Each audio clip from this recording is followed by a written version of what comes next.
Elia salue en particulier mon cher Père Yayava.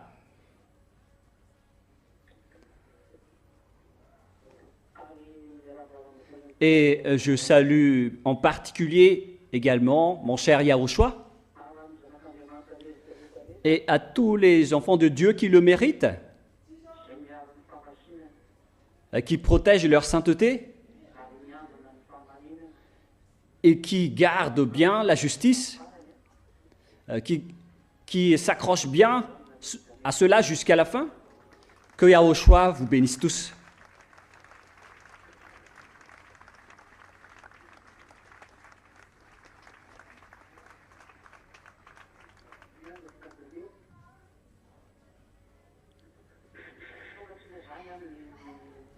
Donc nous sommes arrivés à notre assemblée d'aujourd'hui, c'est-à-dire notre assemblée en Yahushua. Gloire éternellement à eux deux, c'est-à-dire pour le Père Yayava et mon cher Yahushua.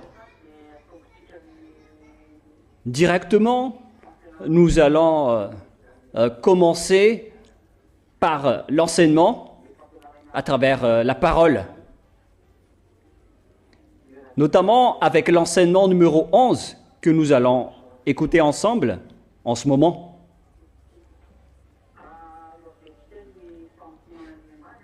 Nous allons d'abord rappeler un peu le résumé de celui d'hier. Alors nous avons vu que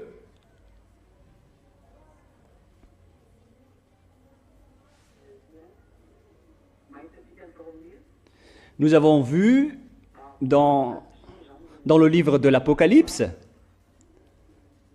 portant le chapitre... quel chapitre déjà? Nous nous sommes arrêtés au chapitre 13,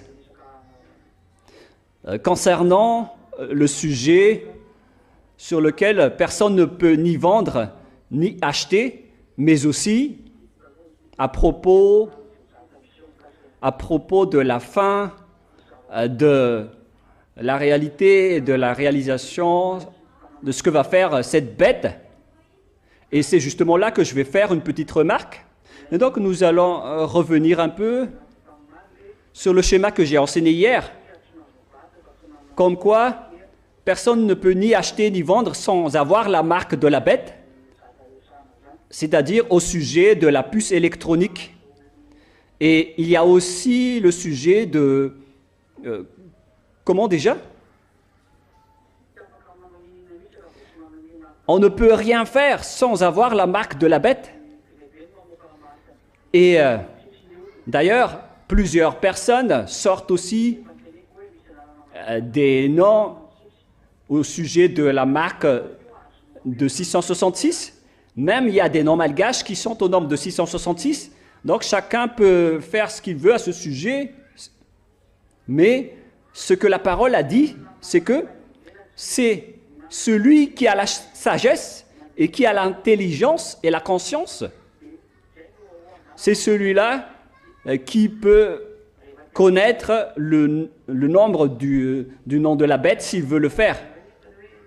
Mais moi, je vous ai déjà enseigné que pour vous, les agneaux, vous ne devez pas entrer dans ce domaine, puisque on vous a déjà donné la force pour protéger vos chemins, pour qu'aucun de vous ne soit attrapé par cette bête et ses troupes à cause du Saint-Esprit qui est avec vous, car c'est le Saint-Esprit qui vous protège, d'après l'enseignement d'hier.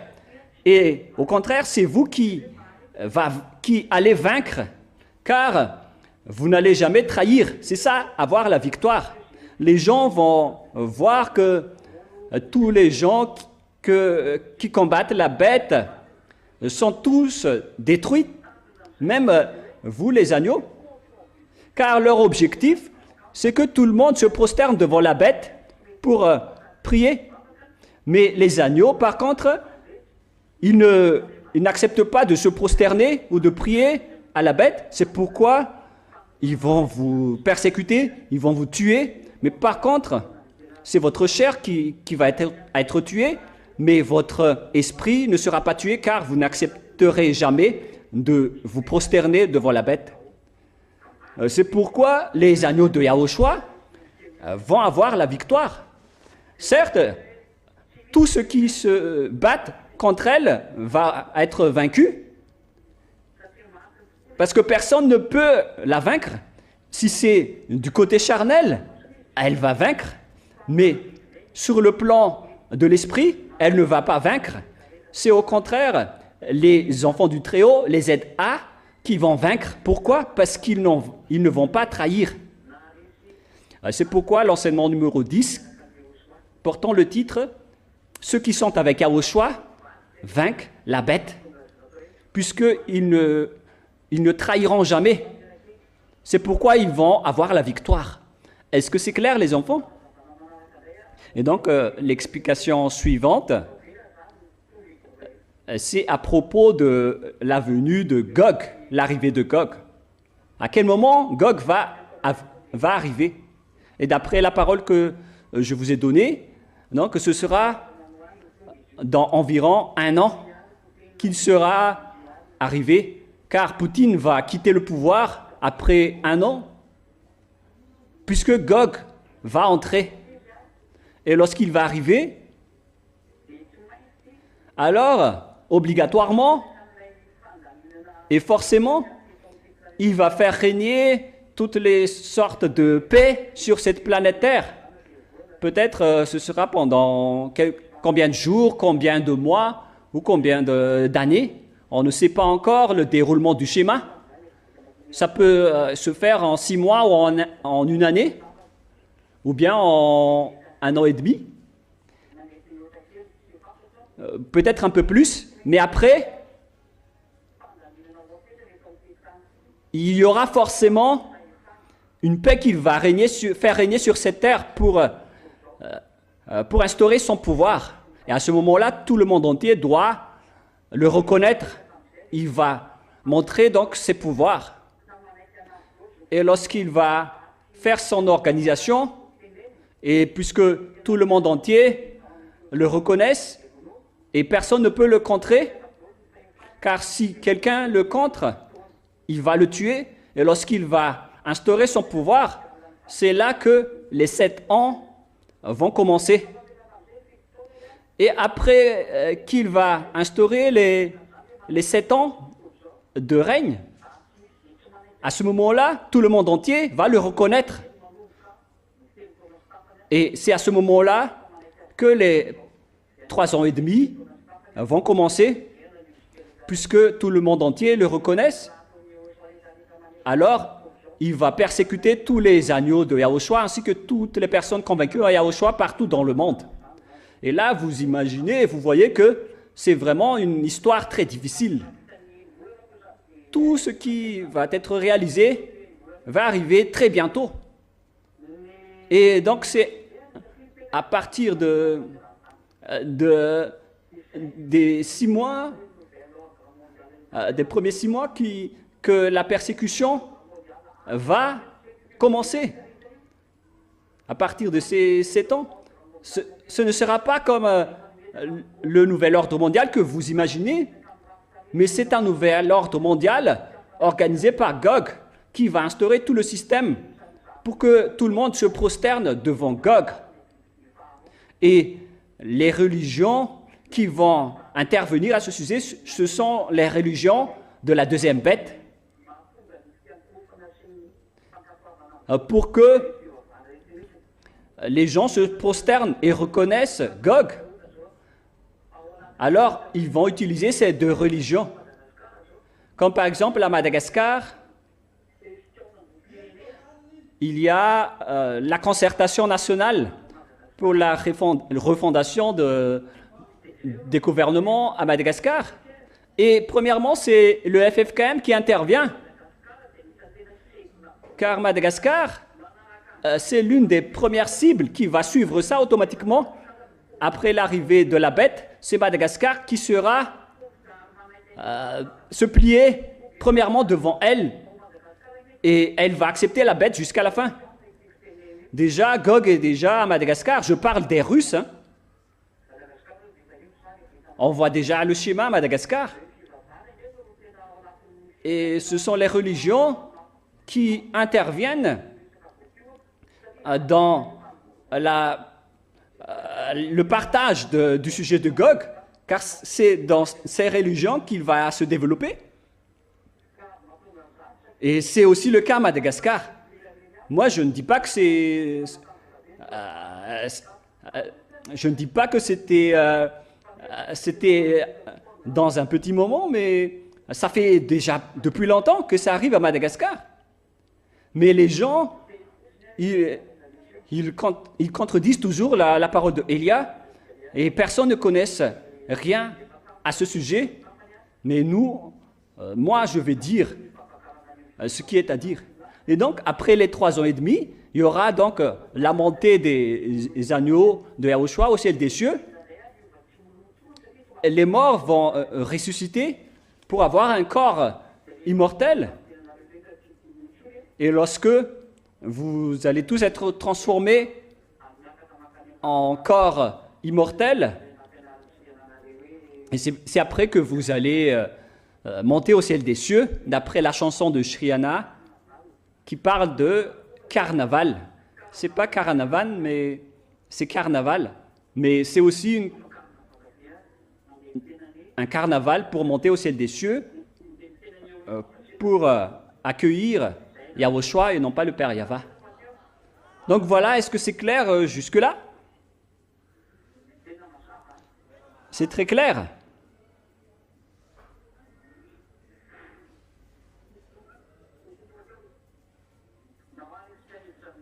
Donc maintenant, nous allons entrer avec la suite de la parole.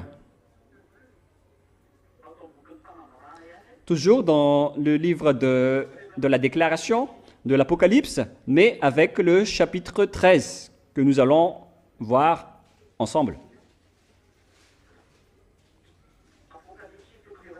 Apocalypse chapitre 14. Chapitre 14. Je regardais, et voici l'agneau se tenait sur la montagne de Sion.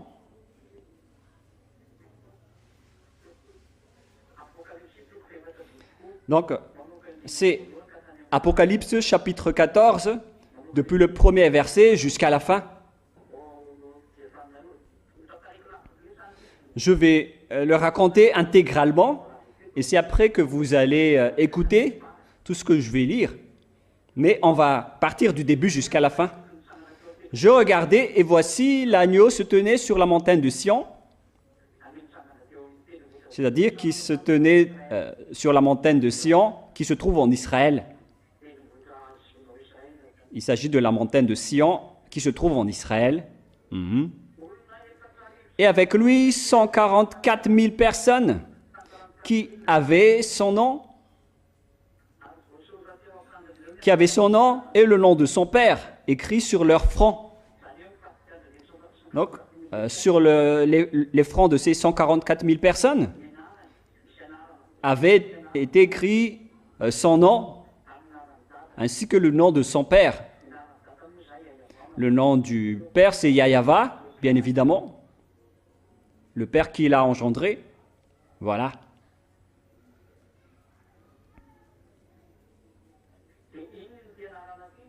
Et quel est ce nom? Il y en a qui posent des questions. Quel est ce nom?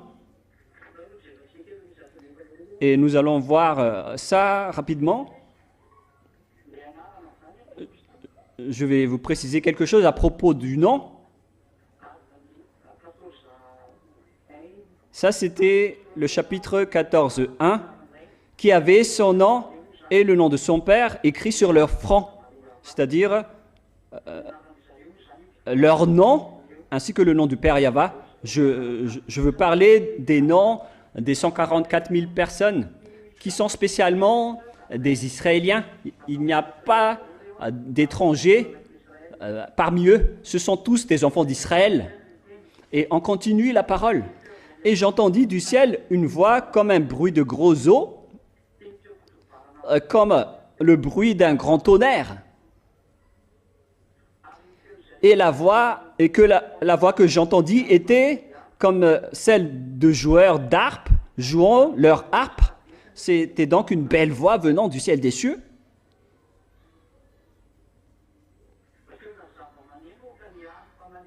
Une voix d'instrument de musique, d'harpe, qu'on entend comme un bruit de grosses eaux ou d'un grand tonnerre.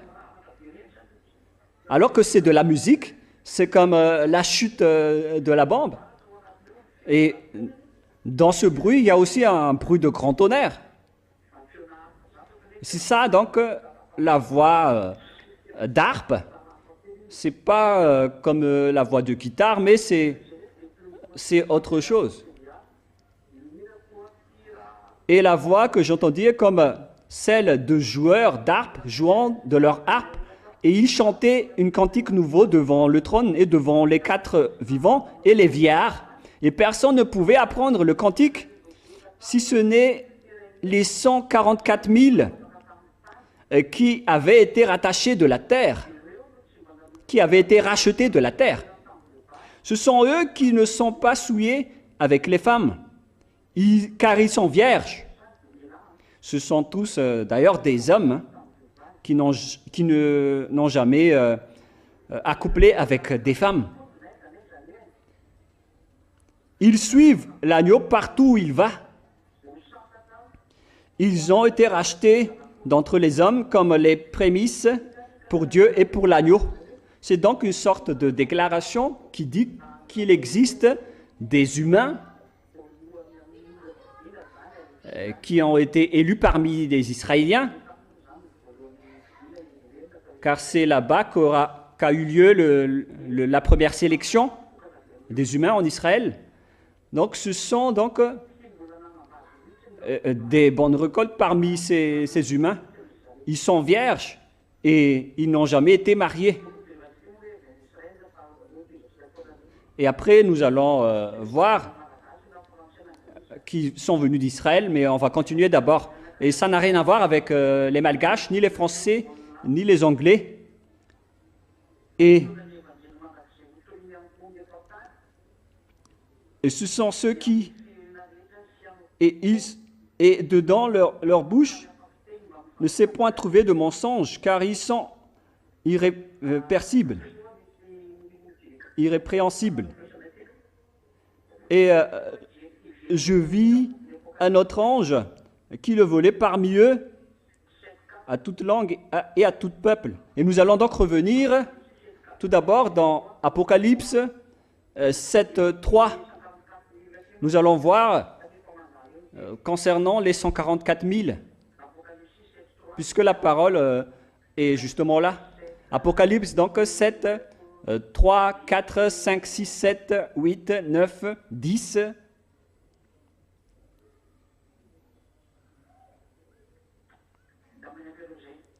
Donc, c'est suffisant pour l'instant. Voilà. Concernant donc les 144 000 personnes,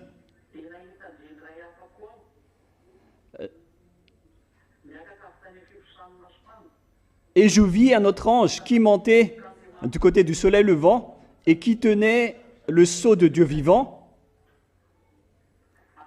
Il cria d'une voix forte aux quatre anges à qui il avait été donné de faire du mal à la terre et à la mer. Et il dit, ne faites point de mal à la terre, ni à la mer, ni aux arbres, jusqu'à ce que nous ayons marqué le sceau le front des serviteurs de notre Dieu. Et j'entendis le nombre de ceux qui avaient été marqués du sceau, 144 000. Donc, ces 144 000 personnes, d'après le verset 4, c'est toutes les tribus des fils d'Israël. On parle des 144 000 personnes. C'est clair alors que les 144 000 personnes qu'on parle dans le chapitre 14 de l'Apocalypse, ce sont tous des Israéliens. Est-ce que c'est clair cette parole jusque-là? Est-ce que c'est clair ou non?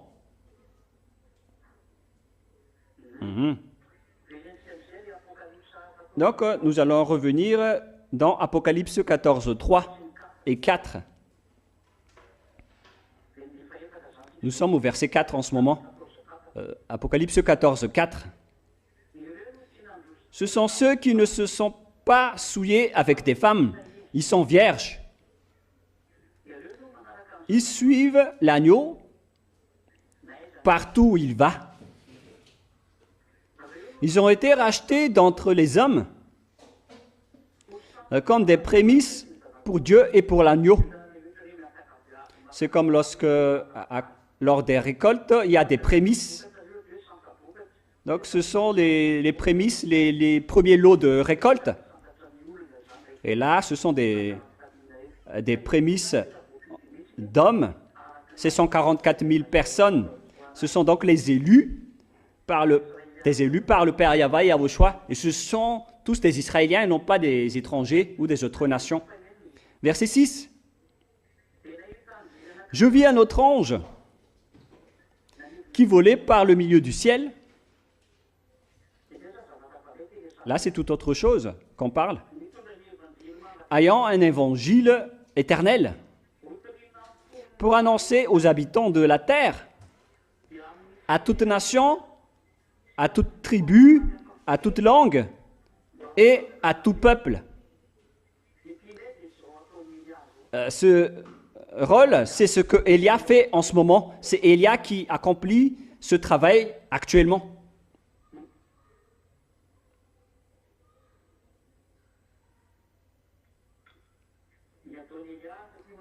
Ce que Élia fait, car on me demande là, mais qu'est-ce qui est dit ici pour ceux qui ne suivent pas? Je vis un autre ange qui volait par le milieu du ciel.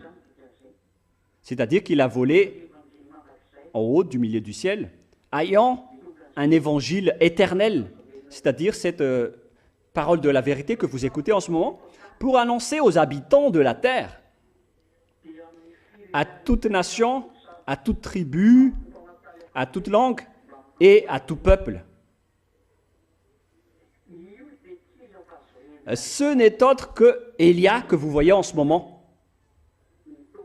C'est lui qui va prêcher l'évangile, qu'on décrit ici comme un autre ange qui volait par le milieu du ciel. Et si vous allez dire, comment ça se fait que vous êtes un ange? Moi, je vous ai déjà dit que je ne viens pas de chez vous. Hein. Mais cette parole parle de Élia et ce qu'il fait. Voilà Élia.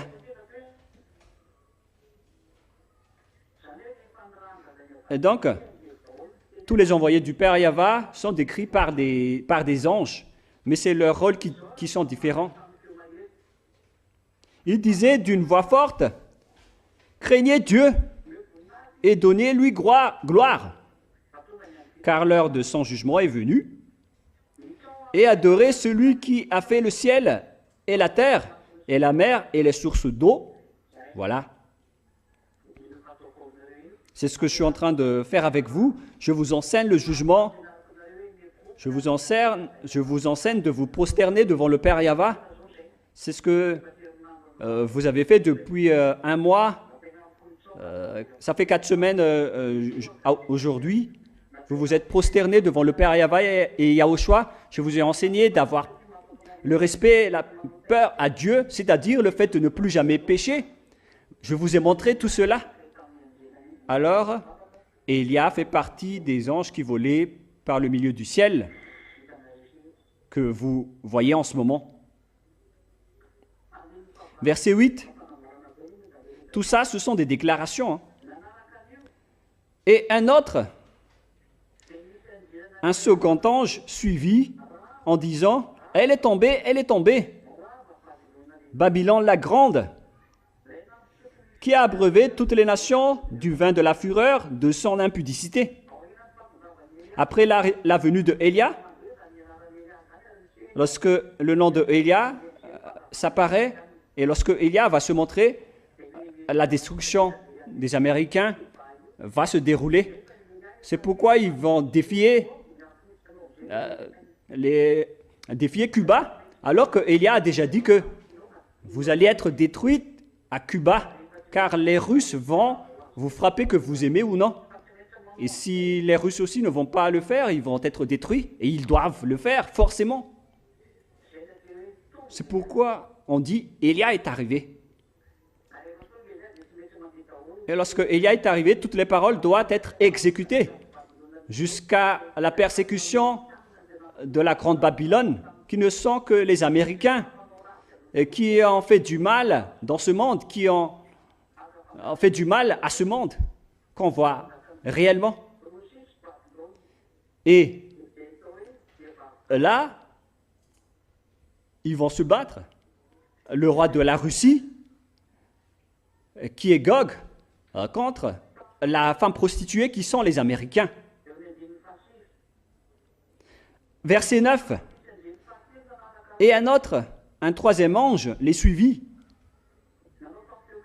en disant d'une voix forte, si quelqu'un adore la bête et son image, et reçoit une marque sur son front ou sur sa main, il boira aussi du vin de la fureur de Dieu, versé sans mélange dans la coupe de sa colère, et il sera tourmenté dans le feu et le soufre devant les saints anges et devant l'agneau, et la fumée de leur tourment monte au siècle des siècles, et ils n'ont de repos ni jour ni nuit, ceux qui adorent la bête et son image, et quiconque reçoit la marque de son nom. Ici donc, tous ceux qui ont suivi la bête vont être persécutés et vont souffrir à jamais, car ils vont même boire le vin de la fureur du Père Yahva dans la coupe de sa colère. Ils ont versé sans mélange le vin de la fureur dans la coupe de sa colère. Et il sera tourmenté dans le feu et le soufre. Et tous ceux qui vont se prosterner devant l'image de la bête vont être en souffrance éternellement. Donc après la destruction de la femme prostituée, alors la bête va entrer et il va utiliser la télévision et tout le reste avec la puce que je vous ai déjà dit. Et tout ça est déjà en cours, hein, surtout dans les pays à l'étranger, c'est déjà en cours. Mais à Madagascar, c'est encore faible l'utilisation. Mais en fait, les pays pauvres ainsi que Madagascar, ce n'est pas prioritaire pour eux, mais ce sont les grands pays, les pays développés qui sont les plus importants pour eux. Allons-y. Verset 11. Et la fumée de leur tourment monte au siècle des siècles. Ici donc c'est très clair que la souffrance sera éternelle. Car il y a des gens qui disent qu'il n'y aura pas de souffrance éternelle car Dieu pardonne. C'est un mensonge. C'est le diable qui dit cela. Mais lorsque vous êtes frappé et vous êtes... si le Dieu d'Abraham vous fait souffrir, alors vous allez souffrir éternellement à jamais, sans liberté, sans libération. Et c'est vrai, hein, moi je le confirme. Mais vous pensez que le Père Yahva, est-ce qu'on peut plaisanter avec lui? Non. Verset 12. C'est ici la persévérance des saints qui gardent les commandements de Dieu et la foi en Yahushua.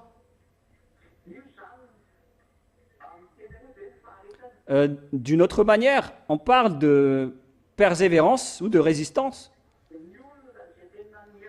Donc, toutes les personnes qui restent persévérants jusqu'à la fin. C'est ça la victoire des saints. S'ils résistent jusqu'à la fin. Et qui sont ces persévérants? Moi, je vais lire avec une autre version qui est rapide et efficace. Apocalypse 14, 12. c'est ici la persévérance des saints.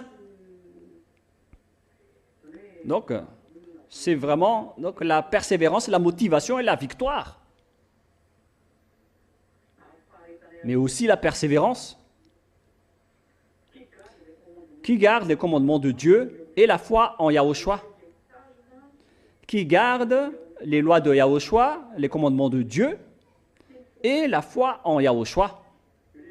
C'est ce que je vous ai enseigné, que parmi ces grands dangers qu'on dit concernant les dangers et ce qui va se passer sur cette terre, celui qui va vaincre jusqu'à la fin, c'est celui qui garde les commandements de Yahushua et qui est à la fois en Yahushua. Est-ce que c'est clair? Et donc, concernant ce que les Américains ont fait avec le mal qu'ils ont fait endurer aux gens, notamment la démocratie, qui est un pire danger, qui apprennent les gens à faire du mal et à tromper les autres sur cette terre.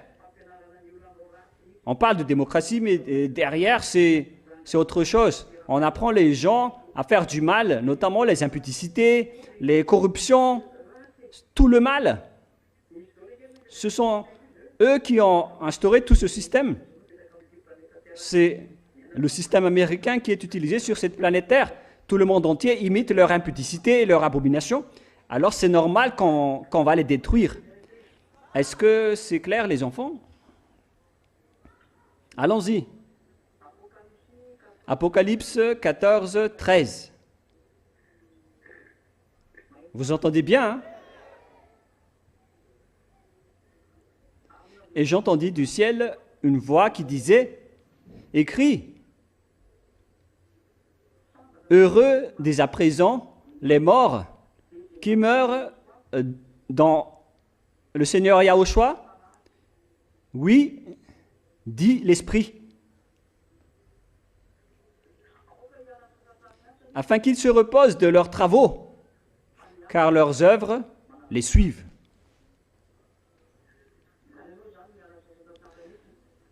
Donc les morts en Yahushua vont vraiment se reposer. Ils se reposent de leurs travaux, car leurs œuvres les suivent désormais. Toutes vos œuvres vont toujours vous suivre. Souvenez-vous de cela, vous, tous les agneaux. Alors, faites attention à vos œuvres pour que ce ne soit pas dans le bon chemin. Faites que ce ne soit pas dans le mauvais sens, car vos œuvres vous suivent. Si vous avez bien fait votre travail, vous allez avoir le bon vêtement de la part de Yahushua lors de la cérémonie du festin. Mais si vous n'êtes pas cassé la tête avec les œuvres de Yahushua, vous allez être jugé et vous allez être expulsé au final, selon l'enseignement d'hier. Est-ce que c'est clair, hein? J'espère. Verset 14. Je regardais, et voici, il y avait une nuée blanche.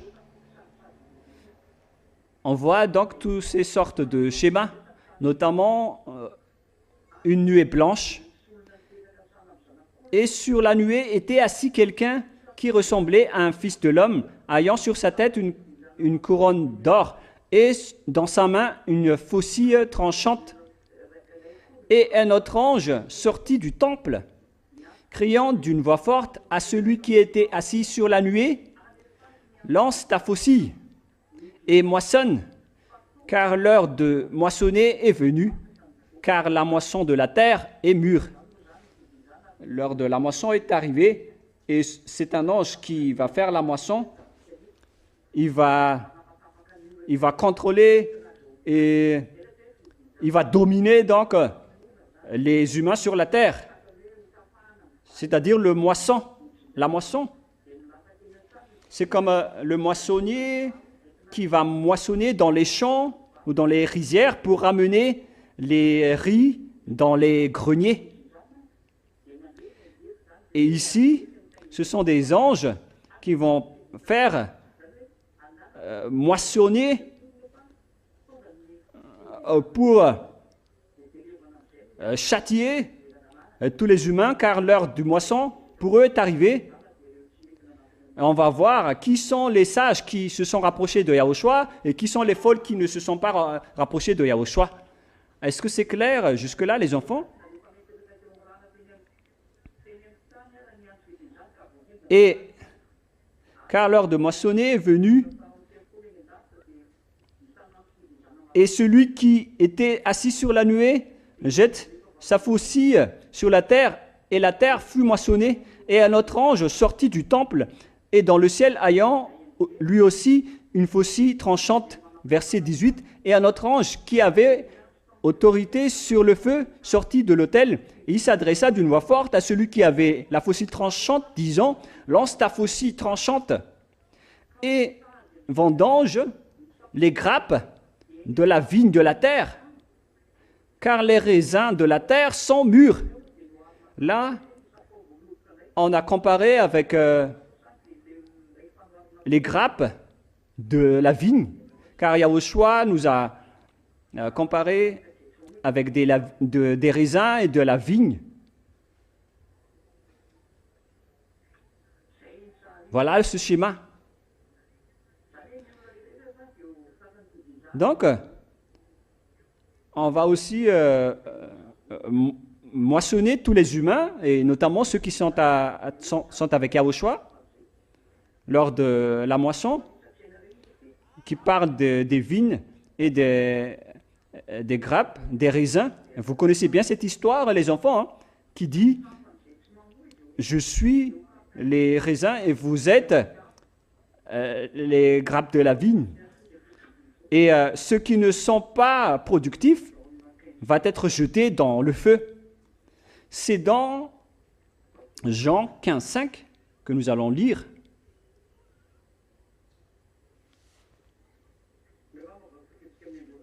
Bon, nous allons commencer à partir du premier verset. Nous allons commencer. Jean 15, 1, 2, 3, 4, 5. Le 1 et le 2, et après on va continuer, ainsi de suite. Je suis le vrai cep. Je suis la racine, le vrai racine du cep, et mon père est le vigneron. C'est le père Yahva qui est le vigneron, et Yahushua le cep. Tous les sarments qui est en moi et qui ne portent pas fruit, il le retranche. Voilà le pire danger. Si vous n'allez pas produire de fruits en Yahushua, que ce soit en termes de justice ou de sainteté, notamment les œuvres saintes, les œuvres justes et saintes, alors Yahushua va vous retrancher. Il va vous jeter en enfer. Et tout sarment qui porte fruit, il l'émande, afin qu'il porte encore plus de fruits. Voilà.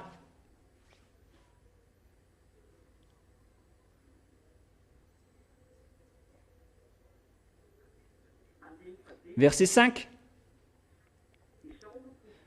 Je suis le cep, vous êtes les sarments.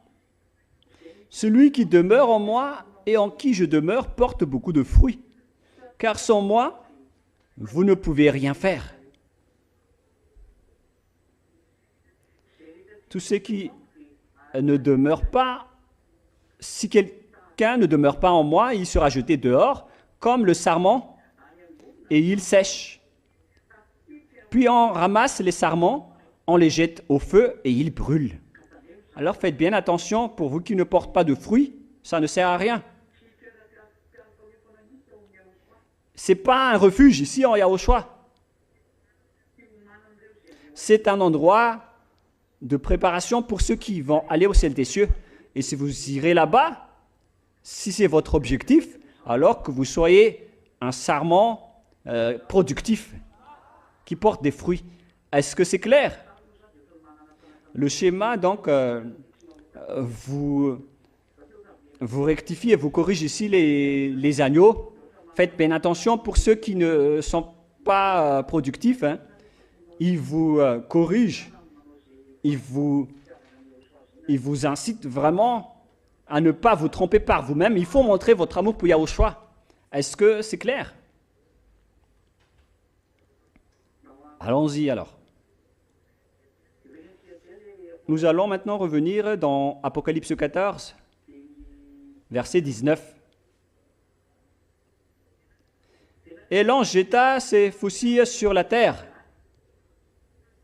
et il vendagea la vigne de la terre. Ici donc, c'est la terre qui est devenue la vigne, car les grappes et les raisins étaient, étaient par terre. Et jeta la vendage dans la grande cuve de la colère de Dieu, et la cuve fut foulée hors de la ville. Donc, lorsqu'on a distingué le mal et le bien de cette terre, tous ceux qui ne voulaient pas être avec Yahushua, ils sont éliminés automatiquement. C'est vraiment pire, hein? Et tous ceux qui sont avec Yahushua ont été bien entretenus, et Yahushua les prend bien soin d'eux. Et voyez-vous, vous qui sont vraiment avec Yahushua, tout marche de votre côté. Je ne dis pas qu'il n'y a pas de problème, mais on voit bien que vous montez et vous réussissez dans tous vos chemins. Mais tous ceux qui ont dénigré Yahushua, ils n'ont rien reçu. Et moi, je vous dis, si vous voulez rester dans ce saint royaume, ne perdez pas votre temps. Si vous voulez avancer, alors foncez. Si vous ne voulez pas avancer, alors quittez. Ce n'est plus le moment de faire du n'importe quoi. C'est le moment de préparer votre chemin pour aller au ciel des cieux. Alors, ne plaisantez plus. Est-ce que c'est clair? Et la cuve fut foulée hors de la ville, et du sang sortit de la cuve jusqu'aux morts des chevaux sur une étendue de 1600 stades. C'est vraiment du sang. On parle ici de beaucoup de morts. C'est beaucoup de morts comme pas possible. On parle ici de morts des chevaux. C'est au niveau des morts des chevaux que le niveau du sang va s'élever. Et la longueur de ce terrain, c'est environ 300 km. Donc, si on mesure la longueur, alors vous allez voir des cadavres sur 300 km de long. Et le niveau du sang et le niveau des cadavres sera au niveau jusqu'aux morts des chevaux. C'est ce qu'on parle d'ici. Ce n'est pas le niveau du sang, mais le niveau des cadavres, des personnes qui sont mortes. Leur niveau va jusqu'aux morts des chevaux. C'est à peu près 1 mètre et plus. On va dire environ 1 mètre et un peu plus. Donc c'est le niveau des cadavres de personnes jusqu'à une étendue de 1600 stades. 1600 stades, si on va mesurer, c'est 1600.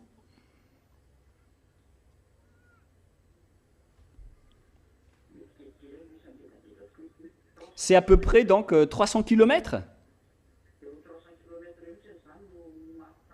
Donc, le nombre des hommes morts, des cadavres qui se reliaient dans la rue, alors ça va jusqu'à 300 km de long, avec 1 mètre et plus de hauteur. La largeur du chemin, c'est entre 4 et 5 mètres pour une voie double.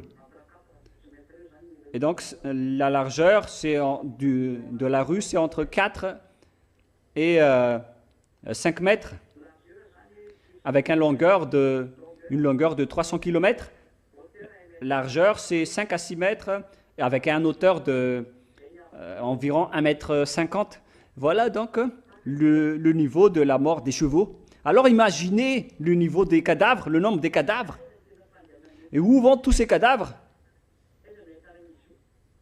Où est-ce qu'on trouve ce sujet? C'est dans le livre de Joël. On va tous vous montrer, voilà, le déroulement du schéma. C'est pour préparer tout le monde. Hein. Le but de cette parole, c'est dans Joël chapitre 3, verset 1. Joël chapitre 3, versets 1 et 2. C'est là qu'on trouve cette histoire. Car voici en ces jours, en ces temps-là, quand je ramènerai les captifs de Juda et de Jérusalem, c'est-à-dire qu'on va ramener en captif les Israéliens. On va ramener les captifs de Juda et des Israéliens. Ils étaient libérés de leur captivité en 1822, à l'époque du président Ben Gurion. Ils ont eu leur indépendance le 14 mai 1947, si ma mémoire est bonne. Donc, ils ont été rapatriés dans leur terre. Ils ont eu leur indépendance. Ils ont été revenus de leur esclavage qu'ils ont subi. Verset 2. Je rassemblerai toutes les nations et je les ferai descendre dans la vallée de Josaphat. La vallée de Josaphat se trouve à Méguidon. C'est pourquoi on parle de Arméguidon, qui se trouve en Israël. Donc, la vallée de Josaphat et Armageddon ne se trouvent que dans un seul endroit. Méguidon, c'est la montagne, et la vallée de Josaphat, c'est la vallée concernée. C'est pourquoi Armageddon, c'est là-bas qu'il y aura la guerre atroce.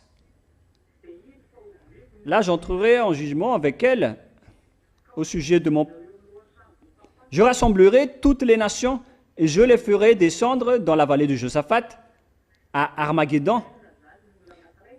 Si une personne voyage en Israël, elle peut voir cet endroit, car ce n'est autre que la vallée de Josaphat qui est l'Armageddon.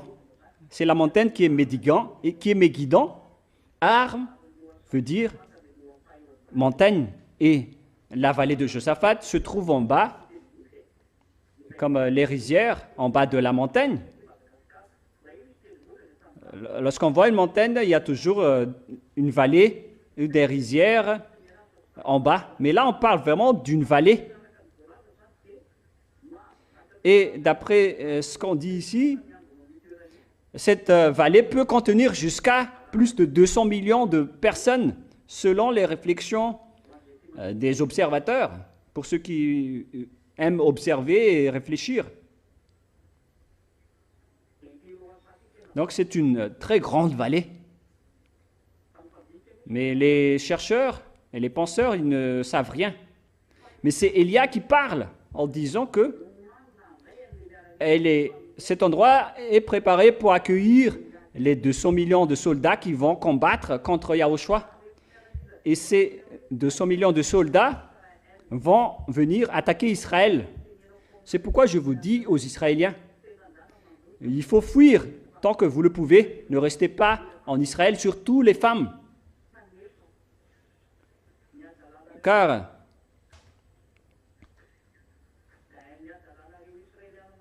la folie que vous faites partout dans le monde, les Israéliens, c'est déjà devenu pire.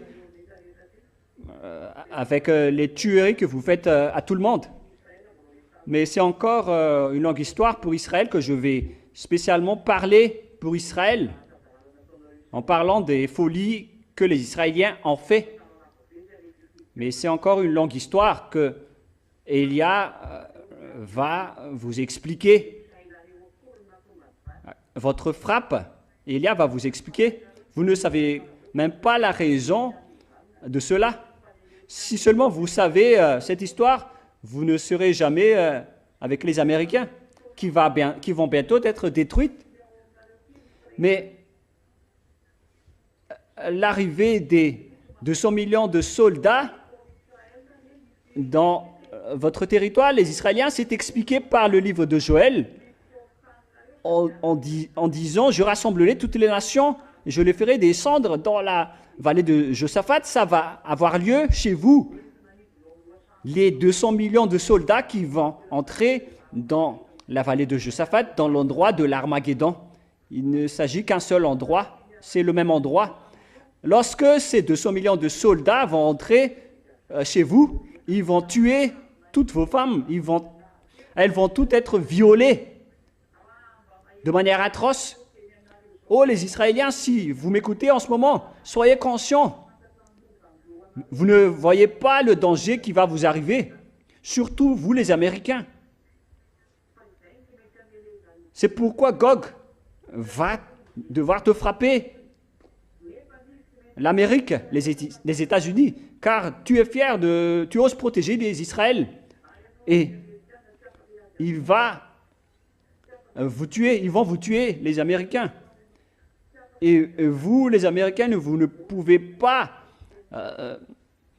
vous battre contre le Père Yahva ni Yahushua. Vous n'êtes que des petits humains. Personne ne peut échapper à sa parole. Sa parole doit s'exécuter d'après ce que Élia a dit. Ils vont attaquer Israël, Gog, avec ces 200 millions de personnes. Et les cadavres et les morts vont être à un niveau des morts de chevaux. Et il y aura des cadavres sur le long de 300 km. Ça va être une tuerie et des morts de manière atroce. Et moi, je vais vous raconter cette histoire concernant ce sujet, mais je vais d'abord rappeler le deuxième verset. Je rassemblerai toutes les nations, je les ferai descendre dans la vallée de Josaphat. Là, j'entrerai en jugement avec elles au sujet de mon peuple d'Israël, mon héritage, qu'elles ont dispersé parmi les nations, et au sujet de mon pays, qu'elles se sont partagées. C'est aussi donc un jugement de Yahushua qui vont persécuter ces imbéciles d'Israéliens. Et Israël va aussi être vraiment frappé. Mais je vais encore vous expliquer ça plus tard, mais pas aujourd'hui. Mais on va continuer pour aujourd'hui d'abord. Et verset 9, Joël 3, 9. Publiez ces choses parmi les nations. Préparez la guerre. Réveillez les héros. Et qu'ils s'approchent, qu'ils montent, tous les hommes de guerre. De vos hoyaux forgés des épées et de vos serpes des lances. Que le faible dise « Je suis fort », alors qu'il est faible. C'est un faible, c'est un lâche qui dit « Je suis fort ». Hâtez-vous et venez, vous tous, vous toutes, nations d'alentour, et rassemblez-vous. Là, ô Yahva, fais descendre tes héros. Que les nations se réveillent et qu'elles montent vers la vallée de Josaphat. Car là, je siégerai pour juger toutes les nations d'alentour. Donc, toutes les nations d'alentour vont entrer dans la vallée de Josaphat. Les nations qui sont concernées par ce schéma aux alentours d'Israël, jusqu'aux Russes et les Nordiques. Nous allons y arriver après. Verset 13. Saisissez la faucille, car la moisson est mûre. C'est comme le schéma dans Apocalypse 14 qui revient ici. Venez fouler, car le pressoir est plein. Les cuves regorgent jusqu'aux morts des chevaux. C'est le niveau des cadavres qui vont s'éparpiller, car grande est leur méchanceté. C'est une multitude, c'est de nombreux peuples dans la vallée du jugement. Car le jour de l'Éternel est proche dans la vallée du jugement. Le soleil et la lune s'obscurcissent et les étoiles retirent leur éclat. Même le soleil et la lune s'obscurcissent et les étoiles retirent leur éclat. De Sion, Yahva rugit. Le Père Yahva est en colère depuis la montagne d'Israël. C'est ce que ça veut dire. De Jérusalem, il fait entendre sa voix. La voix de Yahva va sortir. Les cieux et la terre sont ébranlés. Mais Yahva est un refuge pour son peuple, un abri pour les enfants d'Israël. Lorsque les enfants d'Israël vont se tourner face à ce danger, il y aura encore donc la protection de Yahva pour eux à ce moment-là. Mais ça va être vraiment pire pour eux. Verset 17. Et que vous saurez que je suis Yahva, votre Dieu, résidant à Sion, ma sainte montagne. Jérusalem sera sainte et les étrangers n'y passeront plus. C'est pour montrer que Israël m'appartient, il ne faut pas y toucher. Même si le monde entier l'a déjà piétiné à cause des mauvaises choses et des dangers que les Israéliens ont fait. Ce schéma nous montre donc que Gog va vraiment venir en Israël, Gog, le roi de la Russie. Nous allons voir la parole à ce sujet dans le livre d'Ézéchiel maintenant. Est-ce que vous entendez? Nous allons maintenant entrer dans le livre d'Ézéchiel. Ézéchiel 38, nous allons revenir à ce sujet. Ézéchiel 38, versets 1 et 2. Et versets 3 et 4. La parole de Yahva me fut adressée en ces mots. Fils de l'homme, tourne ta face vers Gog, au pays de Magog, vers le prince de Roc, de Méshec et de Toubal, et prophétise contre lui. Tu diras, ainsi Yavarle, le Seigneur Yahva, voici, j'en veux à toi, Gog, prince de Roc, de Méshec et de Toubal. Méshec ici, ce n'est autre que Moscou actuellement. Ce sont donc des pays nordiques où se trouve la Russie également. Je t'entraînerai et je mettrai une boucle à tes mâchoires. Je te ferai sortir, toi et toute ton armée. On va obliger, forcer Gog de sortir car il ne veut pas sortir. Ce Gog, le roi de la Russie. Il ne veut pas sortir. Donc je t'entraînerai et je mettrai une boucle à tes mâchoires. Je te ferai sortir, toi et toute ton armée, chevaux et cavaliers, tous vêtus magnifiquement, troupes nombreuses portant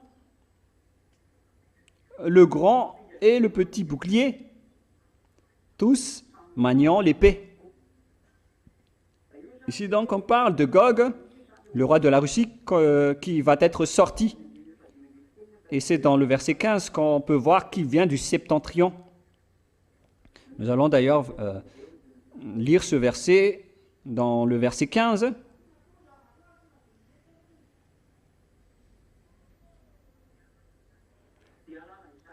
Alors, tu partiras de ton pays, des extrémités du septentrion, toi et de nombreux peuples avec toi, tous montés sur des chevaux, une grande multitude, une armée puissante.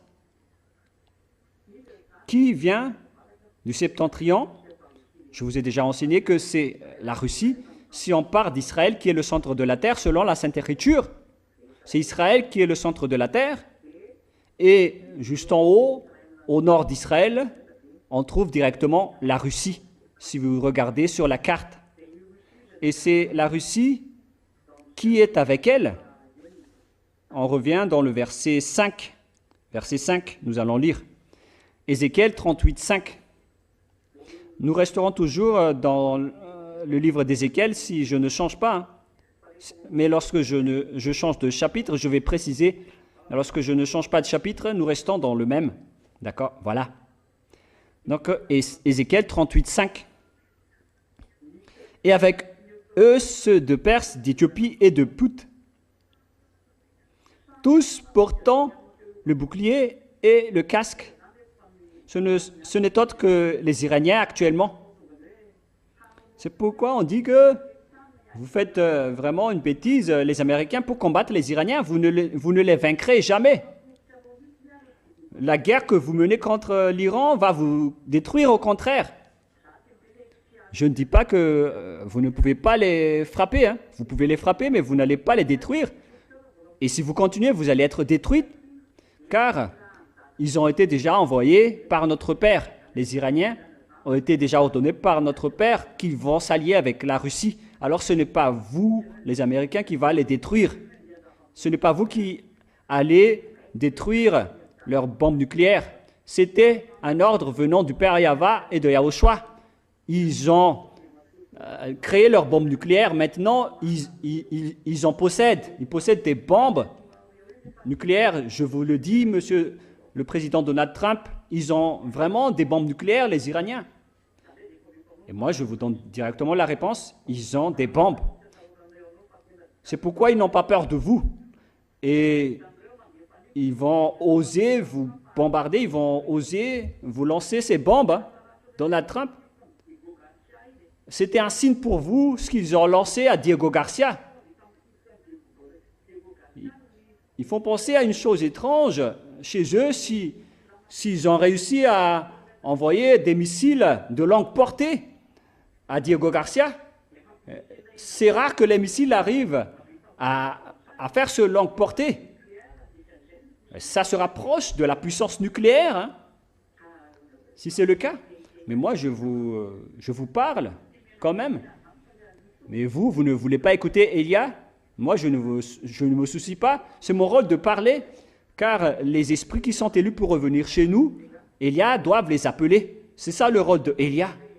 Il raconte toutes les choses qui vont arriver à la fin des temps. Mais si vous ne voulez pas écouter, tant pis pour vous. Ne soyez pas juste attrapés par nous, car le nôtre est déjà en cours. Celui du Père Yahva est déjà en cours. Mais ne grondez pas lorsque vous allez être frappés. Ce sont les Perses qui sont avec toi, la Russie, c'est-à-dire les Iraniens, et les Éthiopies ainsi que la Libye, ce sont des Africains. C'est pourquoi les Africains aussi vont être alliés avec la Russie, c'est logique, car c'est l'or qu'on lui a donné, et c'est forcément des militaires aussi qui vont diriger l'Afrique, comme ce qui se passe à Madagascar en ce moment. C'est un militaire qui dirige le pays. Alors, il n'y a plus aucune solution, aucune autre solution. Ça ne marche plus pour l'Afrique si ce n'est pas la directoire militaire, car c'est devenu compliqué. La religion d'être en relation avec Gog. Et moi, je vous ai déjà prévenu, hein, vous pouvez entrer dans le mauvais schéma, mais vous allez être tué rapidement. Vous pouvez tester. Et lorsque ça va arriver, vous allez vous souvenir de ma parole. Moi, je ne me soucie pas de tout cela. Moi, je dis juste que voilà la parole du Créateur. Si vous voulez entrer dans le mauvais sens, allez-y. Si vous ne voulez pas entrer dans le mauvais sens, alors ne le faites pas.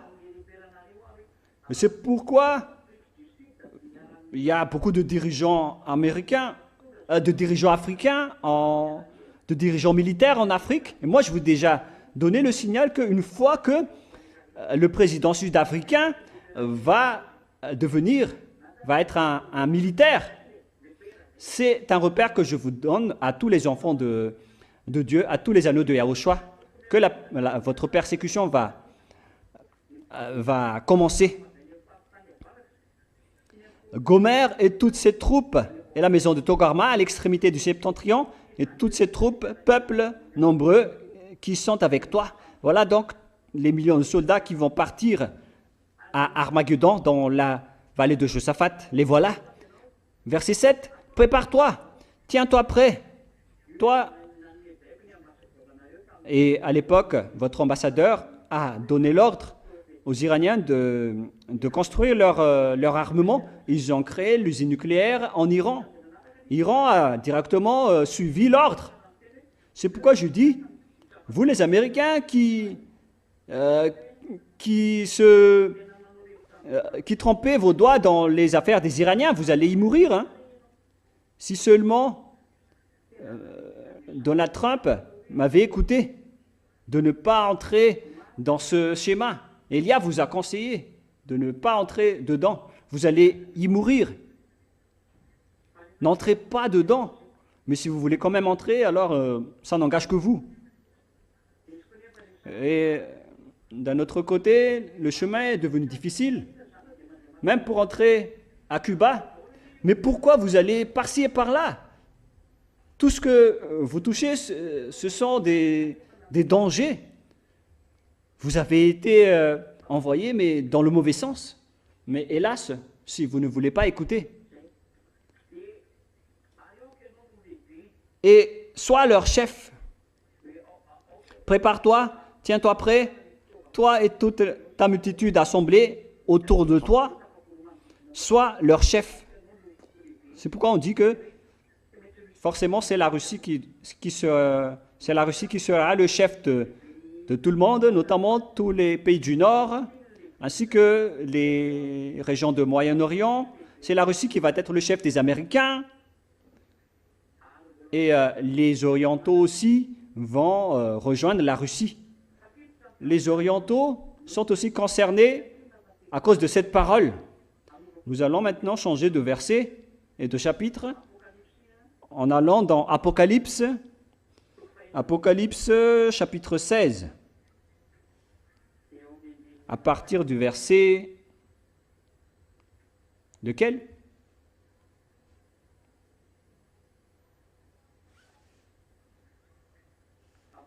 Apocalypse chapitre 13, à partir du verset 12. Apocalypse 16, 12. Apocalypse 16, 12. Le 6e verset, ça coupe sur le grand fleuve d'Euphrate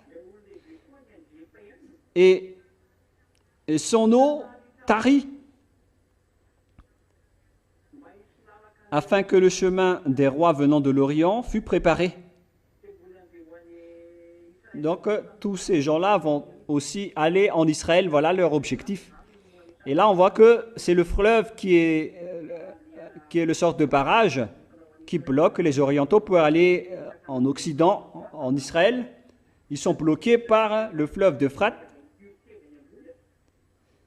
car le fleuve va d'en haut jusque dans le golfe Persique, jusqu'à maintenant. Il déverse jusqu'au golfe Persique. Donc, on doit sécher le fleuve afin que le chemin des rois venant de l'Orient fût préparé. Et les Orientaux, les pays de l'Est, ce sont la Mongolie, le Pakistan, l'Afghanistan et tout le reste. Et lorsque tous les Orientaux vont se développer, vont avancer, alors tous les Occidentaux vont être détruits. C'est pourquoi Élia a dit, l'OTAN va être détruit et la démocratie aussi. Il s'agit également de l'accomplissement de la parole de Élia. Hein. Là,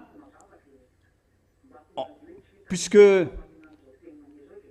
les gens ne veulent pas voir la vérité sur cette parole, bah, ils disent que ce sont les Russes qui font du n'importe quoi ou les Iraniens. Mais maintenant, les Américains sont vraiment détruits avec la guerre en Russie, avec la guerre en Iran. C'est pourquoi ils ont demandé de l'aide à la Chine pour résoudre la guerre en Iran. Sachez que personne ne peut échapper à la parole de Élia, depuis Donald Trump, le président américain, jusqu'au plus petit.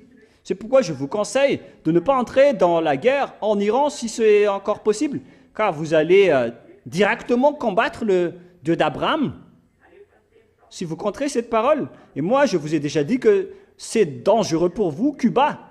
Vous allez mourir là-bas. Vaut mieux que c'est un autre président qui va le faire et non vous. Mais puisque vous ne voulez rien savoir, alors tant pis pour vous. Bon, on va laisser tout ça de côté. Ce sont des simples conseils comme les autres. Vous pouvez les suivre, vous pouvez ne pas les suivre. Et là, on voit que les Orientaux aussi, y compris les Chinois, sont concernés. C'est pourquoi les Russes et les Chinois sont alliés depuis longtemps. Depuis 2001, j'ai enseigné cela. À l'époque, les Russes étaient encore faibles et les Chinois ne pouvaient encore rien faire. Les Chinois ont monté en puissance depuis récemment, après l'enseignement de Élia, parce qu'ils doivent venir en Israël. Et c'est pourquoi ils sont montés en puissance. Tout ça, avec l'histoire de la Russie, c'est l'accomplissement de la parole, notamment avec les Américains qui vont être déchus. Mais vous pouvez ne pas croire, et on verra la suite. Mais au moment où vous allez être heurté, alors vous allez vous souvenir de Élia. Nous allons maintenant revenir dans Ézéchiel 38. Où est-ce que la Russie va aller après? Où est-ce qu'ils iront? Nous allons donc voir la suite de cette histoire. Dans Ézéchiel 38, à partir du verset 8. Ézéchiel 38, 8, concernant la Russie et ses alliés. Où est-ce qu'ils iront? Où est-ce qu'ils vont? Moi, je vous dis directement la réponse. Je vous donne directement la réponse. Ils iront à Armageddon. Car les Chinois ainsi que les Orientaux, ils iront aussi à Armageddon. Il faut me rappeler cela après pour que je vous le précise.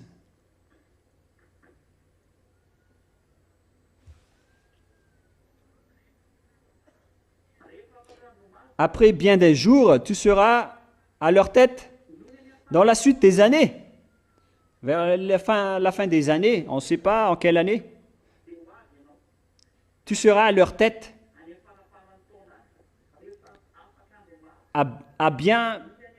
Après bien des jours, tu seras à leur tête dans la suite des années, vers la fin des années. Tu marcheras contre le pays dont les habitants, échappés à l'épée, auront été rassemblés d'entre plusieurs peuples. On parle ici d'Israël. Les Israéliens sont revenus dans leur territoire en 1822. C'est dans notre génération actuelle. Ils ont eu leur indépendance le 14 mai 1947. Auront été rassemblés d'entre... Tu marcheras contre le pays dont les habitants échappés à l'épée auront été rassemblés d'entre plusieurs peuples. Où est cet endroit? Sur les montagnes d'Israël, longtemps désertes, retirés du milieu des peuples. Ils seront tous en sécurité dans leur demeure. C'est-à-dire, ils vont venir frapper Israël, les Russes, dans l'endroit de la vallée de Josaphat. qui n'est autre que Armageddon. C'est à la fin que ça va venir, que ça va arriver. Verset 9, non, verset 15.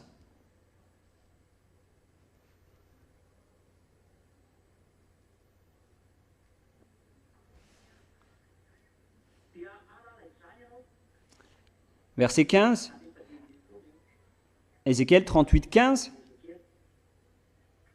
Alors tu partiras de ton pays, des extrémités du septentrion, toi et de nombreux peuples avec toi, tous montés sur des chevaux, une grande multitude, une armée puissante. Tu t'avanceras contre mon peuple d'Israël. Verset 16. Comme une nuée qui va couvrir le pays. Dans la suite des jours, je te ferai marcher contre mon pays. C'est dans la suite des jours, c'est-à-dire à la fin des temps, tu vas venir pour frapper Israël. Nous sommes arrivés à cette période. C'est la Russie qui va frapper Israël, ainsi que les Iraniens, les Africains et les Chinois. Et tous les Orientaux, l'Afghanistan, le Pakistan, la Mongolie, les Coréens, tous les pays asiatiques qui sont avec les Russes.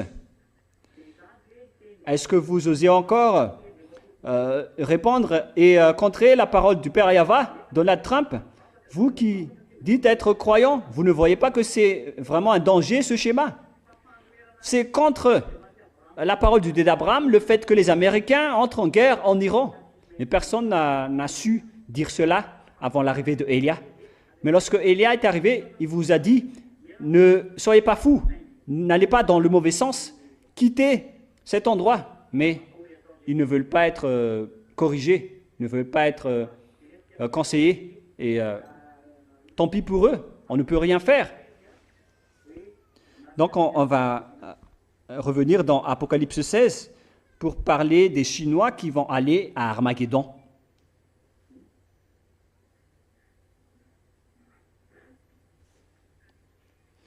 Apocalypse 16.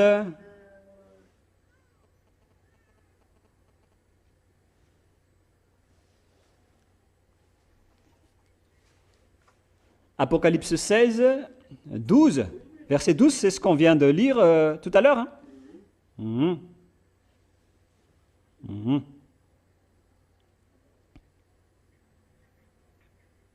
Nous allons lire à partir du verset 13 maintenant. Après avoir appelé les rois venant de l'Orient, nous entrons dans le verset 13. Et je vis sortir de la bouche du dragon et de la bouche de la bête et de la bouche des faux prophètes 3 esprits impurs, semblables à des grenouilles. 3 esprits impurs semblables à des grenouilles. Ce sont des esprits de démons qui sont sortis ensemble. Qu'est-ce qu'ils vont encore faire, ces esprits de démons qui a été sorti par le dragon, ainsi que la bête, la première bête, et aussi la première bête qui est le faux prophète. C'est la deuxième bête qui est le faux prophète. Ce sont les religions de l'islam et les faux chrétiens qui appartiennent tous et toutes à Gog, c'est-à-dire au dragon et à la bête. Voilà ce que ça veut dire. Verset 14. Car ce sont des esprits de démons.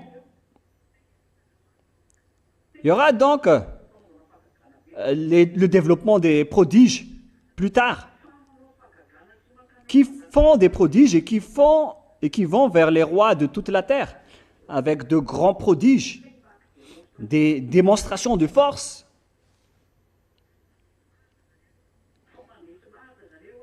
Ils vont convaincre les gens et ils vont convaincre tous les rois de la terre afin de les rassembler pour le combat du grand jour du Dieu Tout-Puissant, qui n'est autre que à Armageddon, dans la vallée de Josaphat. Ils savent que ils savent que le Père Yahvé et Yahushua vont arriver. Ils vont faire sortir les esprits de la tromperie et des prodiges pour convaincre les gens d'aller dans la vallée de Josaphat, alors que c'est une tromperie, un mensonge. C'est pourquoi Élia entre en scène et intervient fortement, car avant tout cela, il y aura une grande guerre qui vont affronter contre Élia. C'est vraiment un danger, les enfants, mais on le raconte juste. Là, le monde entier se prépare à ce sujet. C'est pourquoi la Russie doit monter en puissance pour prendre le pouvoir. Et à ce moment-là, le monde doit se taire. Il n'y a plus de solution. À ce moment-là, l'histoire est bien terminée. La Russie va prendre le pouvoir et l'autorité. Le moment est arrivé et tu dois le faire, que tu aimes ou non. C'est l'ordre de Élia. Tout le monde doit appliquer son rôle, car le jour du châtiment et de vengeance du Père Yahvé est arrivé. Nous allons tuer. Ce n'est pas moi, hein, mais c'est le Père Yahvé, le propriétaire de la parole. C'est le Père Yahvé qui va le faire. Voilà. Verset 15. Voici, je viens comme un voleur. Heureux celui qui veille et qui garde ses vêtements, afin qu'il ne marche pas nu et qu'on ne voit pas sa honte. Et ça, c'est pour vous, les agneaux. Hein. Faites bien attention. Heureux celui qui veille et qui garde ses vêtements. De quels vêtements on parle ici? Ce sont les œuvres justes des saints. Dès maintenant, il faut garder vos vêtements, c'est-à-dire les œuvres justes des saints que je vous ai enseignées. Il faut bien faire votre travail. Il ne faut plus se plaindre. Faites en sorte d'avoir et de conquérir le cœur de Yahushua en gardant la sainteté et la vérité, en faisant les œuvres de Yahushua, afin qu'il ne marche pas nu et qu'on ne voit pas sa honte. Si vous allez être nu, ça va être dangereux, vous allez avoir honte et vous allez être humilié. Verset 16. Ils les rassemblèrent dans le lieu appelé en hébreu Armageddon.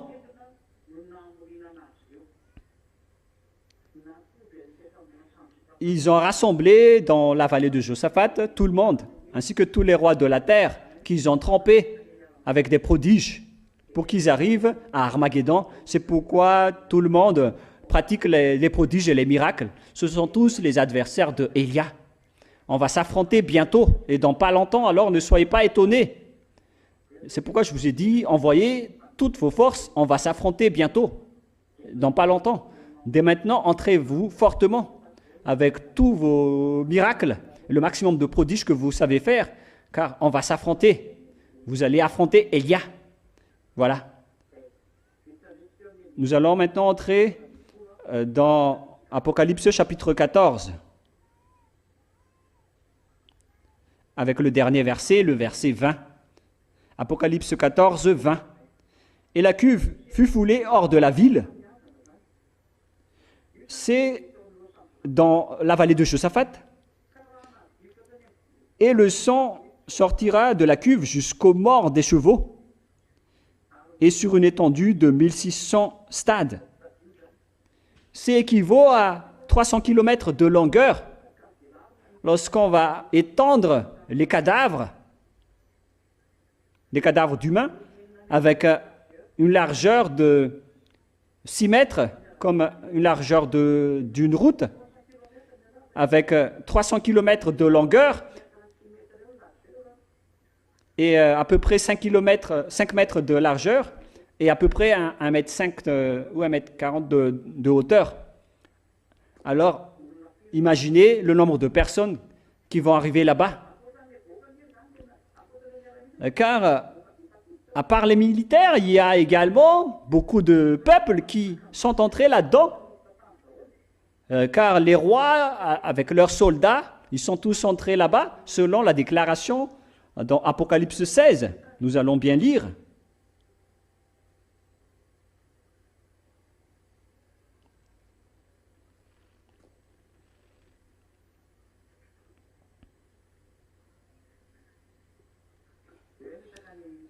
Qui parle du fait de tromper les rois. C'est où déjà? Mhm. Verset 14. Ce sont des esprits, des démons, qui font des prodiges et qui vont vers les rois de toute la terre afin de les rassembler pour le combat du grand jour du Dieu Tout-Puissant. Ils ont rassemblé tous les présidents du monde. Et ils vont ramener aussi leurs soldats et leur peuple, leur population. Alors que vous savez bien que seulement les soldats, ils sont au nombre de 200 millions, sans compter le nombre de populations et de peuples qui vont entrer là-bas. Ce sont seulement les soldats qui sont au nombre de 200 millions. Alors imaginez le nombre de morts et de cadavres qui vont être là-bas lors de cet affrontement contre Yahushua. Ça va faire beaucoup de morts, les gens. C'est vraiment un danger. Donc, dans cet endroit, il y aura des morts qui vont jusqu'à 300 km de longueur.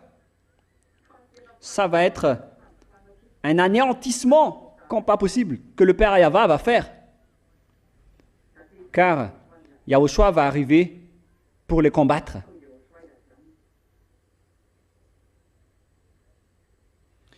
Nous allons d'ailleurs lire cette parole qui parle que Yahushua va venir pour les combattre, au cas où il y a ceux qui ne comprennent pas.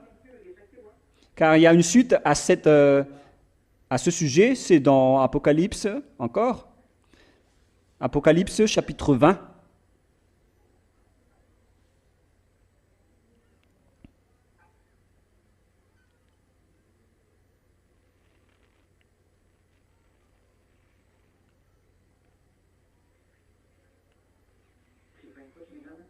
C'est pas le chapitre 20. Patientez un tout petit peu, je vais préciser car je m'en souviens pas.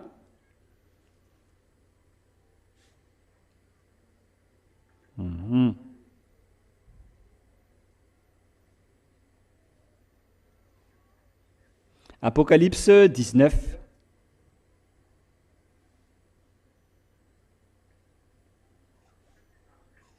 Apocalypse 19, à partir du verset 11. Nous allons lire ensemble.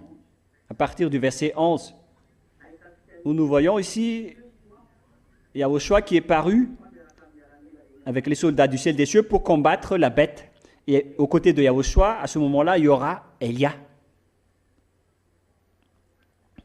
Apocalypse 19, à partir du verset 11, 12, 13, 14, 15, 16, 17, 18, 19, 20. Puis je vis le ciel ouvert, et voici parut un cheval blanc. Celui qui montait s'appelle fidèle et véritable, et il juge et combat avec justice. On parle ici de Yahushua. Ses yeux étaient comme une flamme de feu. Sur sa tête étaient plusieurs diadèmes. Il avait un nom écrit que personne ne connaît, si ce n'est lui-même.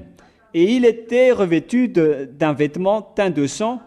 Son nom est la parole de Dieu. Donc son nom est la parole de Dieu. Et la parole de Dieu n'est autre que Yahushua dans Jean 1, 1. Jean chapitre 1, verset 1. Au commencement, la parole. Au commencement était la parole.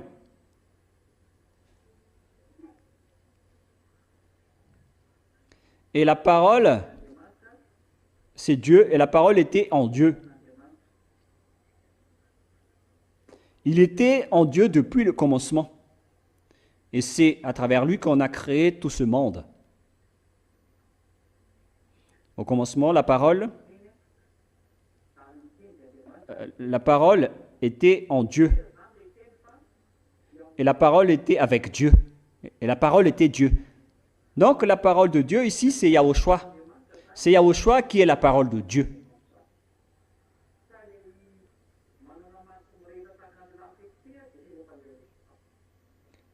Et donc celui qui a des yeux comme les flammes de feu, ce n'est autre que Yahushua.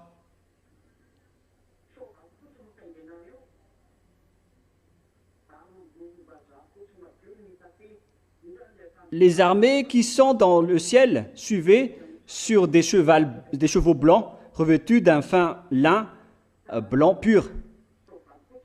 C'est donc les vêtements qu'on va vous demander au ciel des cieux lors de la cérémonie du festin. Donc tous les soldats de Yahushua vont monter des chevaux blancs et c'est Élia qui va les diriger. C'est pourquoi je vous ai dit que c'est Élia qui est le chef des armées du ciel des cieux. C'est Élia que vous écoutez en ce moment. De sa bouche sortait une épée aiguë. Sortait donc une épée aiguë pour frapper les nations. Il les pètera avec une verge de fer.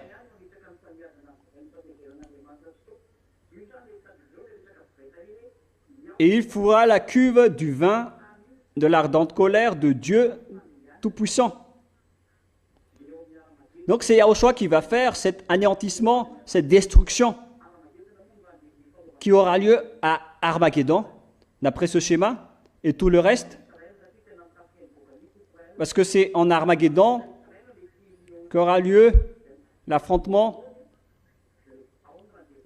avec Gog qui a attaqué Israël. C'est là donc le dernier rendez-vous, ce sera là. Mais le rôle de Élia d'abord, c'est de rassembler les autres nations et les étrangers pour être ramenés en Yahushua. C'est ce que je fais en ce moment. Il avait sur son vêtement et sur sa cuisse un nom écrit « Roi des rois et Seigneur des seigneurs ». Et nous allons sauter vers le verset 20. Non, on va partir avec le verset 19 d'abord. Verset 19. « Et je vis la bête et les rois de la terre et leurs armées rassemblés pour faire la guerre à celui qui était assis sur le cheval et à son armée. » Donc le combat est déclaré ici. Yahushua avec les soldats du ciel des cieux sous la direction de Élia. Et c'est aussi sous la direction de Yahushua, c'est ce que ça veut dire. Mais lorsque le combat sera effectif, c'est Yahushua qui va diriger et Élia sera son exécutant pour exécuter tous ses ordres.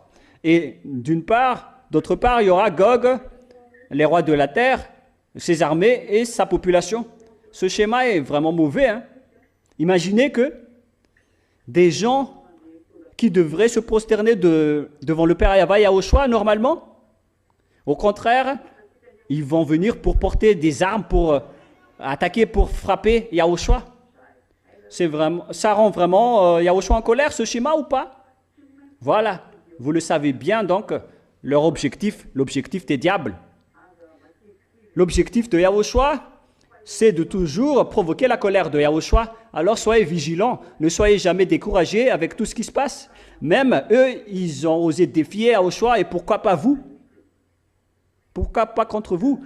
Donc à chaque schéma qui sort, il faut toujours contrer, il faut les punir, il faut les frapper. Est-ce que c'est clair? Et il ne faut pas se plaindre toujours ou critiquer. Il faut répondre et les anéantir jusqu'à la fin. Car celui qui est avec nous est le plus puissant, c'est-à-dire Yahushua. Est-ce que c'est clair?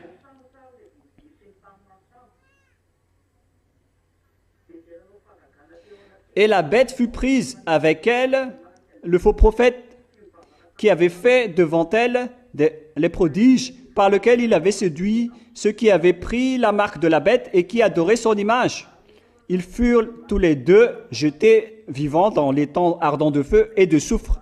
Et les autres furent tués par l'épée qui sortait de la bouche de celui qui était assis sur le cheval, et tous les oiseaux se rassasièrent de leur chair.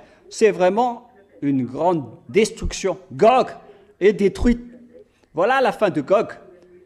Il va finir par attaquer Yahushua en Israël. En venant en Israël, c'est pourquoi je dis aux Américains de rester tranquilles. Vous n'avez plus aucune autorité. Tous ceux qui vont entrer dans ce que je viens de dire vont entrer dans le mauvais sens. moi, je vous ai déjà dit que la solution se trouve chez Élia. La clé est entre mes mains. Il n'y a plus aucune solution. Ça doit être exécuté selon notre programme et notre organisation, selon le programme du Père Yahweh et de Yahushua.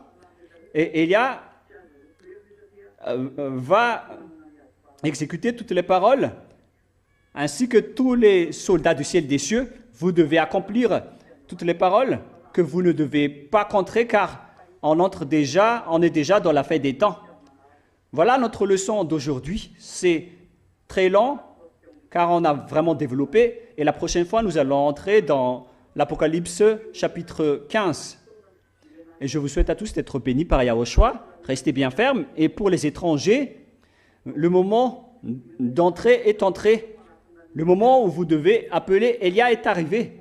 C'est le moment pour vous de fuir, pour se rapprocher d'Élia, pour aller chez Yahushua.